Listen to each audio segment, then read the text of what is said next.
यदि आप गरीब परिवार में जन्मे हैं तो ये आपकी गलती नहीं है, लेकिन अगर आप गरीब रहकर ही मर जाते हैं तो ये आपकी गलती है।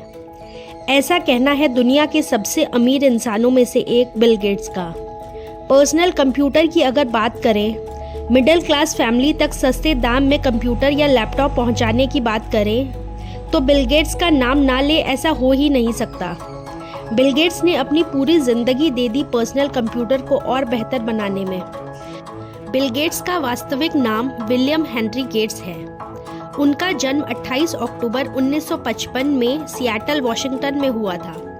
उनके पिता विलियम एच गेट्स पेशे से मशहूर वकील थे। बिल गेट्स बचपन से ही पढ़ाई में बहुत अच्छे थे।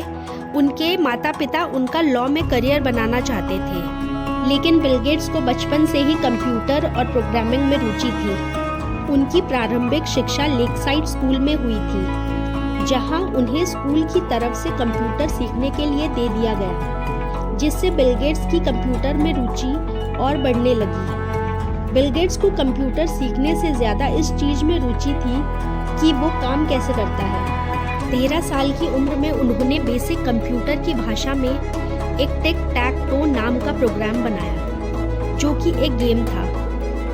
इसमें खास बात ये थी कि कोई भी व्यक्ति इस गेम को कंप्यूटर के साथ खेल सकता था। स्कूल में ही बिल गेट्स की मुलाकात पॉल एलन से हुई, जो उनसे 2 साल सीनियर थे। दोनों की सेम चीज़ में रुचि होने की वजह से वे दोनों अच्छे दोस्त बन गए। सन 1970 में 15 साल की उम्र में बिल गेट्स और पॉल एलन ने मिलकर एक प्रोग्राम बनाया, जो कि शहर के ट्रैफिक पैटर्न पर नज़र रखता था। उन्हें इस प्रोग्राम के लिए $20,000 मिले। सन 1973 में उन्होंने हार्वर्ड यूनिवर्सिटी में एडमिशन ले लिया, लेकिन 1975 में बिना ग्रेजुएशन करे उन्होंने कॉलेज छोड़ दिया और फिर उन्होंने माइक्रोसॉफ्ट की शुरुआत की और देखते ही देखते कंप्यूटर सॉफ्टवेयर की दुनिया में सर्वोच्च स्थान प्राप्त कर लिया। बिल गेट्स प्रोग्रामिंग में ही नहीं, बिजनेस में भी अच्छे थे। 1981 में IBM ने एक ऑपरेटिंग सिस्टम बनाने के लिए बिल गेट्स को कहा। बिल गेट्स ने उस ऑपरेटिंग सिस्टम को खुद न बनाकर टिम पीटरसन, जो कि कंप्यूटर इंजीनियर ही थे, उनसे $50,000 में खरीद लिया और IBM को रॉयल्टी पर बेच दिया।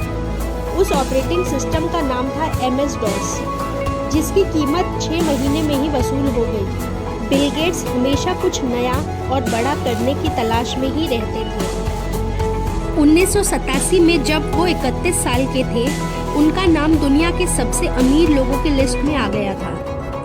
एक बार एक इंटरव्यू में बिल गेट्स से उनकी सफलता का राज पूछा गया, तो उन्होंने जवाब दिया कि वो एक साल में 50 बुक्स रीड करते हैं, यानी महीने की 4 और हफ्ते में 1, और वो बुक्स पढ़कर इम्प्लीमेंट करने की कोशिश करते हैं लाइफ में।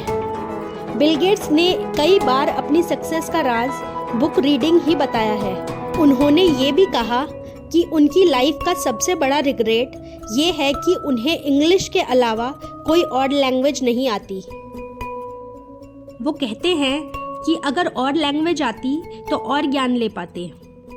एक बार एक स्टूडेंट ने बिल गेट्स और वॉरेन बफेट से एक सवाल किया कि वो कौन सी सुपर पावर है जो आप पाना चाहते हैं, तो बिल गेट्स ने कहा फास्ट पढ़ने की पावर, और वॉरेन बफेट ने भी यही बात बोलते हुए कहा, मैंने अपनी ज़िंदगी के 10 साल वेस्ट कर दिए स्लो पढ़ने में। इन दोनों का नाम दुनिया के 10 सबसे अमीर लोगों में आता है और दोनों ने एक ही शक्ति चाहिए, फास्ट रीडिंग की। बिल गेट्स ने सन 1994 में अपनी कंपनी के कुछ शेयर्स बेचकर विलियम एच गेट्स फाउंडेशन की स्थापना की।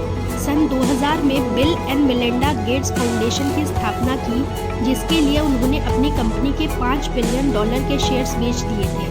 गेट्स फाउंडेशन ने मलेरिया, पोलियो और HIV जैसी बीमारियों के खिलाफ जो लड़ाई लड़ी, उसने लाखों लोगों की जिंदगी बचाई। बिल गेट्स का मानना है कि सच्ची दौलत वही है जो दूसरों की भलाई में लगे, इसलिए उन्होंने अपनी सफलता को समाज की सेवा में लगा दिया। 2007 में उन्होंने अपनी नेटवर्थ का 95% अमाउंट डोनेट कर दिया था। बिल गेट्स की संपत्ति में भी उनके बच्चों का पूरा हक नहीं होगा। वो अपने तीनों बच्चों को अपने $1 बिलियन की संपत्ति में सिर्फ 10-10 मिलियन ही देंगे, क्योंकि वो बच्चों को आलसी बनाना नहीं चाहते। गेट्स को बचपन से ही लोगों की मदद करना बहुत अच्छा लगता था।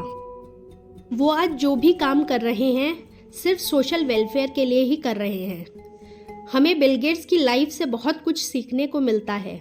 अगर हर काम को डेडिकेशन के साथ में किया जाए तो सफलता ज़रूर मिलती है।